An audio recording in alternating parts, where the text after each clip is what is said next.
કરો, 4 જણાની 4 પ્રકારની ચા બનાવો, 4 જણાના નાસ્તા અલગ બનાવો, છોકરાઓ છે એને ટિફિન બોક્સ અલગ અલગ કરાવડાવો, દરેકના યુનિફોર્મને ઇસ્ત્રી કરો, તમામ પ્રકારની રોટલીઓ પેરેલા લાવો, કામવાળીને રિક્વેસ્ટ કરો પ્લીઝ આજનો દિવસ આવજે ને બપોર પછી હું તને કાલ રજા આપી દઈશ, આજે મહેમાન છે, એ બધી તૈયારી કરો, બપોરનું જમવાનું બનાવો, એ વાસણ ગોઠવો, કપડાં સંકેલો, ફરીવાર સાંજની ચા બનાવો, એના કપ રકાબી વીછળો, સાંજે સવાલ એવો થાય કે શું બનાવવું, સાંજની રસોઈ તો આપણે એમ કહેવાય ને રાષ્ટ્રીય સમસ્યા જેવો, ફરીવાર જદ્દોજહદ કરો, એ માથાકૂટ કરો, સાંજની રસોઈ બનાવો, બધું મૂકો, આવનાર પુરુષને પૂછો કે કેવો તમારો દિવસ ગયો, એનો મૂડ ખરાબ હોય તો છોકરાઓને બેડરૂમમાં જવા દો કે આજે કોઈ માથાકૂટ નહીં, પપ્પાનો સ્વભાવ જરાય બરાબર નથી, રાત્રે દહીં વળો, ફરીવાર બારણું બંધ કરો. શ્વાસ ચડી ગયો બોલતા, તમને લાગે જ થઈ જાય આટલું સહેલું તમારી માટે? નહીં થાય. આપણે દુર્ગામાનું સ્વરૂપ જોઈએ તો કેટલા બધા હાથ છે. શંકર ભગવાનનો 1-2 જ હાથ, માતાજીના કેટલા બધા હાથ છે, કારણ કે ઈશ્વરને ખબર હતી કે 10 સાથે કામ આ જ કરી શકે, આ નહીં.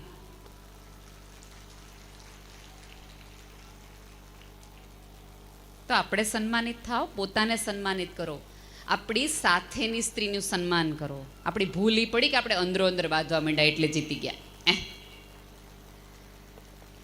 મહિલા મંડળો બહુ મોડેથી શરૂ થયા, પહેલાં થઈ જવા જોઈ જતા, તો આ લોકો સુખી હોત ને આપણે સુખી હોત.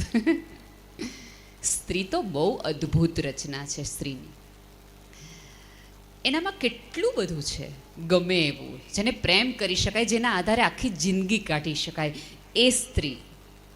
જેના આધારે ઘરો ચાલે, સભ્યતાઓ ચાલે, ઇતિહાસ બદલાવી શકાય, એ સ્ત્રી હું છું, એ ડીએનએ હું છું.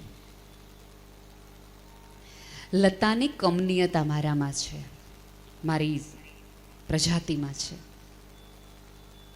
પુરુષ તો થડ છે, નમણીને નાજુક નાગરવેલ એવું સ્ત્રીઓને કહેવામાં આવ્યું છે. કહેવામાં આવ્યું જ પુરુષોને, હું નમણીએ છું ને નાજુકે છું, હું એ પ્રજાતિમાંની છું. મારામાં ઘાસની ધ્રુજારી છે કે મને દૂરથી આવતા પવન ઉપરથી ખબર પડી જાય કે મારા કુટુંબમાં સંકટ આવી રહ્યું છે, એટલે હું ધ્રુજવા માંડું એટલે આખું ઘરને ખબર પડી જાય, બી અવેર, કંઈક ખોટું થવાનું છે. પાંદડા જેવું મારામાં હલકાપણું છે, ગમે ત્યાં ગમે એ પ્રવાહમાં મને સેટ કરી શકો. ભાઈઓને કોઈ હોટલમાં રાખવામાં આવે ને તો પહેલી 7 મિનિટની અંદર એ રિસેપ્શન કાઉન્ટર પર ફોન કરીને કહી દે કે અહીંયા પાણી નથી બરાબર આવતું, ને આ બેડશીટ બરાબર નથી, ને અહીંયા ફોન નથી ચાલતો, ને ટીવી નથી ચાલતું, ને એસીનું રિમોટ નથી ચાલતું. જે હોટલમાં 24 કલાક જ રહેવાનું છે, ત્યાં પહેલી 7 મિનિટમાં એમને પ્રશ્ન થઈ જતા હોય તો મારા મિત્રો 24 વર્ષ 25 વર્ષ 18 વર્ષ જે ઘરમાં રહ્યા હોય એ ઘર મૂકીને અજાણ્યા લોકો વચ્ચે રહેવાનું છે મારે, એક પણ ફરિયાદ વગર, એક પણ. અને ઘરે ફોન કરે તો સામે પક્ષેથી એવો જવાબ આપે કે જો બેટા સાસરું છે ત્યાં આમ રહેવું પડે. ઓલા તો રિસેપ્શન વાળાને ખખડાવી શકાય કે આવી વ્યવસ્થા હે, એવું ન હોય.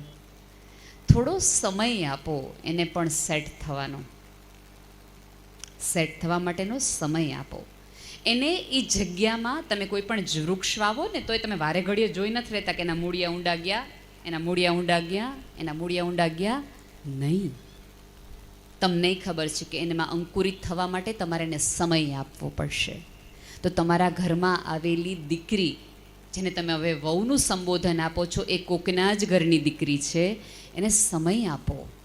એ તમારા ઘરમાં એ મૂળિયા ઊંડા જવા માટેનો એને યોગ્ય વાતાવરણ આપો, સમજ આપો.